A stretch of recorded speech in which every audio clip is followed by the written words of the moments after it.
Rahmatullahi alayhi.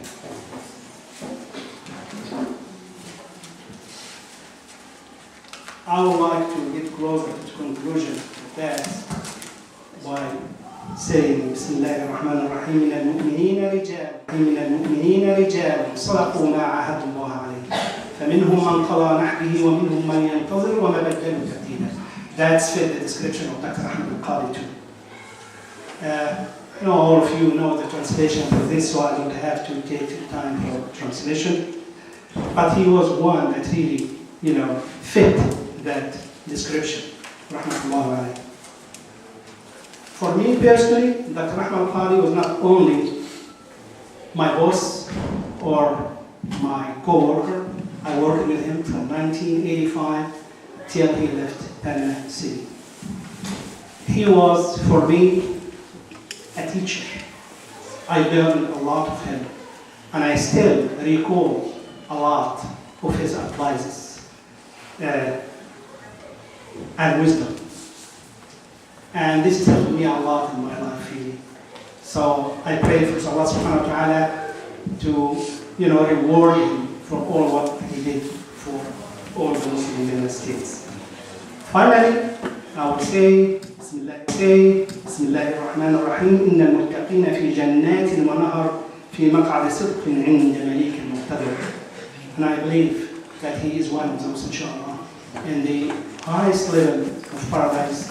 جزاه الله عنا وعلى المسلمين خير الجزاء وندعو الله سبحانه وتعالى أن نلحق به في درجاته ويوفقنا لأن truly to work hard to join him where he is right now. And I hope and pray to Allah subhanahu wa ta'ala that he is in the highest level of paradise. جزاكم الله خير.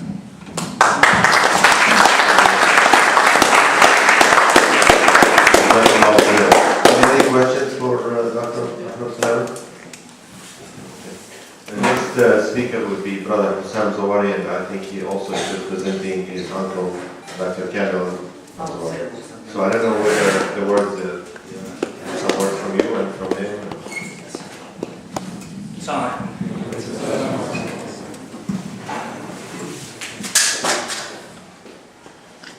I was asked to give a talk about Dr. Elkadi from my perspective because I was lucky enough to be part of the youth that grew up around him. You've heard from some of his peers, but I was fortunate to be around him, and my story with him started very early.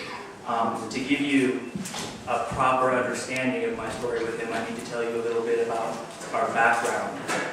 My father immigrated, like many of us, from Cairo to here in 1973. But his immigration was a little bit more challenging than some. When he was in California and working as a security guard, he also had the additional challenge of a very sick son, myself. I was born with a short esophagus and couldn't keep down food and was very sick as an infant. And so my father took me to Berkeley, and there I became a case study. The doctors all converged on me and came to my father and said, we have some good news and we have some bad news. The good news is your son is a candidate for an experimental surgery, and he will live a decent life, but the bad news is he'll probably only live to be about 12 or 13 years old. And so, of course, my father was devastated by this news and by all these doctors converging on me and wanting to experiment on me. And he called back home to Cairo, and like you heard from the brother before, he was told, you need to talk to Dr. Ahmed Elkadi, a successful surgeon in Missouri.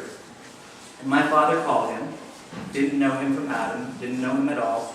Our families didn't know each other, and wanted to get his advice about my situation.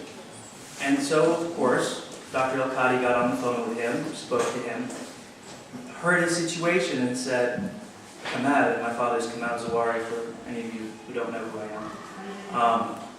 He said, pack your car, bring your wife and child, and come to Missouri. I'll take care of everything. And that's not what he was looking for. He was calling for advice. My father, overwhelmed with emotion, accepted accepted his offer. He had no one here. We were perfect strangers to this country, just immigrants.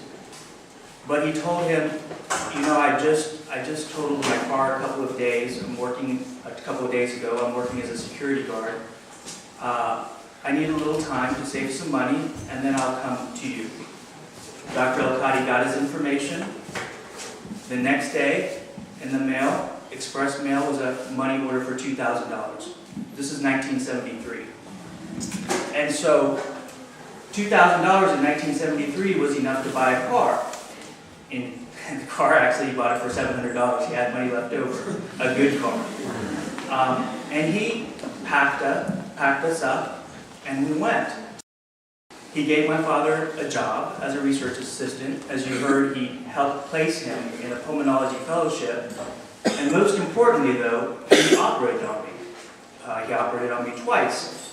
And I have scars all over the front and back and on my ankle to prove it. And he was a very busy, successful surgeon. And he was a brilliant surgeon. And so he actually wanted me and my mother, even though we had an apartment there, to stay with him because he wanted to check on me. Again, he didn't know me from Adam. He kept me in his house for 30 days to see me morning, noon, and afternoon to make sure I was doing okay.